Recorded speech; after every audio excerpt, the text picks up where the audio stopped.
Hey there, and welcome back to Valley por Vida. So wildfire season is here, and with drought levels rising, more Texas residents are facing extreme wildfire risk. But one team of analysts looked at fire risk nationwide, only to find that our beautiful state of Texas ranked number 6. Listen to this.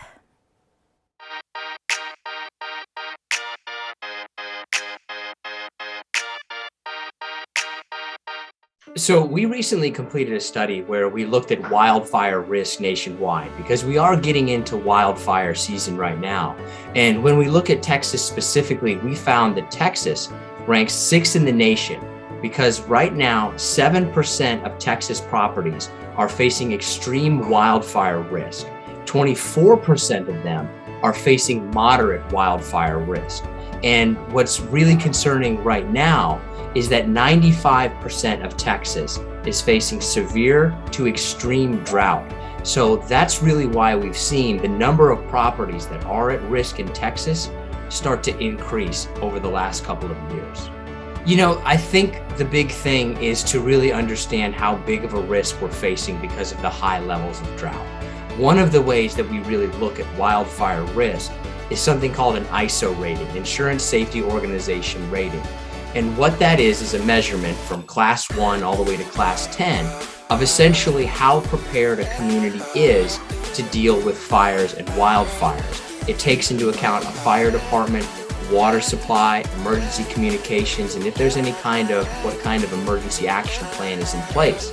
When we look at Texas ranks below the national average when it comes to ISO communities. So for example, the national average for class 3 and above is 16%. 16% of communities are class 3 and better, I should say.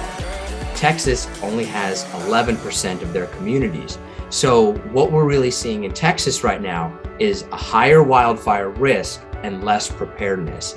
And going into wildfire season, that's a cause for concern. So there's some things that you can do kind of around your house, and then there's some broader things that you can do as well. When you're looking just around your house, make sure that you're clearing any brush away from your home. Make sure that you're trimming any trees up to 10 feet tall. You don't want any leaves or anything like that that's lower lying where the fire can get to it easier. One of the other things we found is take basically like a sieve, put that over anything where your exhaust, I don't think that's the right word necessarily, but anything around where ashes could potentially get into your home. That's a way that you can protect your home on an individual level. On a broader level, you can really change your ISO ratings, how prepared your communities are, by making sure that your elected officials and policymakers know that this is something that you really want to focus on, and this is a priority for you. And not only can that make your community more prepared to fight wildfires and fires in general, if you have a lower ISO rating, you're also going to be paying less for home insurance.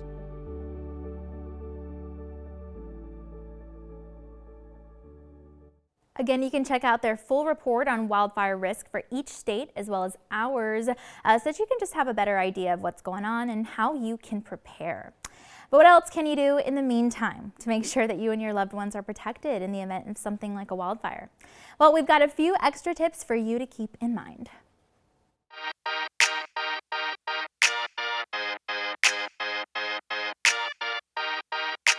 First, according to ready.gov, you're going to want to make sure that your home is strengthened.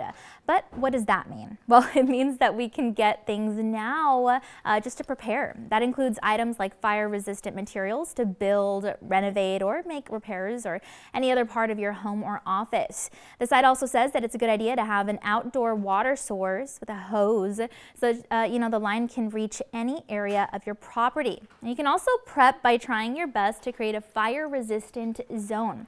And that means making sure that there aren't a bunch of leaves everywhere or debris because those materials can be highly flammable. It outlines that as long as these items are about 30 feet-ish from your home, then you should be good to go. And the site says that we should make every effort to designate one room in the house that can be closed off from outside air. So if you close all the doors and windows and maybe even set up a portable, air cleaner of some sort, then you can manage the indoor pollution as best as possible, especially when there's a lot of smoke trying to come in. Another important thing to keep in mind, according to the site, is reviewing important documents. The idea here is that we want to make sure that our vital papers are secure. We're talking things like insurance policies, passports, IDs, and of course other personal files. The site recommends making copies of these type of folders and even consider a password-protected digital space for added measures of security and safety. And all this preparedness means that we have a plan of action. But you can't have a plan without making sure that you're clear on what to do in the event of an emergency, following through with that plan. Concrete steps you can act on almost without thinking. The site says everyone in our household should know and understand what we need to do in case there ever is a sudden and abrupt evacuation, for the house, or just to leave somewhere on the property. Whether it's your house or your office, we've got to make sure to know the plan set in place that where we're going to be meeting. It's best practice. So part of that evacuation zone includes knowing your evacuation routes, all the exits, and not only having a plan for you and your family, your coworkers, but making sure that you know exactly what you'll do in order to make sure that your pets at home come with you to safety as well. Of course, if you're able to speak with a 911 operator or any other authority, then just make sure to listen to what they instruct for your own good, as well as for the benefit of others in the area. And since we know that what we're going to be doing and where we're going to be going in an event like this, we also want to make sure that we're prepared with gathered supplies. Whether they can help you, while you're in the house or on the property, or whether you pack them in a bug-out bag and take them to go with you. The site says that we should have supplies like a first aid kit, and we can stock up on other things that we might need for the house, like a fire extinguisher. It also urges that we should be careful with any combustible or flammable products like cooking oils or rubbing alcohol, aerosols, hand sanitizer, things like that. Of course, with all that, don't forget to keep in mind that your mobile devices need to be fully charged so that you can know that you're covered in case there is a season of wildfire risk, and you can have a backup battery pack just in case. It's good that we're working on, having this knowledge beforehand, that way we can just keep ourselves and our loved ones safe. And that kind of ties into the last tip for this, what the site has for us. It says that we've got to be able to learn and recognize the warnings and alerts for situations like these. One option is to download the FEMA app and pay attention to any real-time alerts from the National Weather Service. Or, of course, you could sign up for community alerts within your area so that you can just know what the emergency alert system and wireless emergency alerts are saying.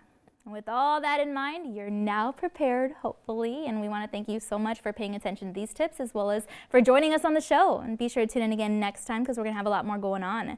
As always, be sure to follow our social media accounts for sneak peeks at what we've got coming up and for your chance to be featured on air. And be sure to visit valleycentral.com to rewatch some of today's favorite segments.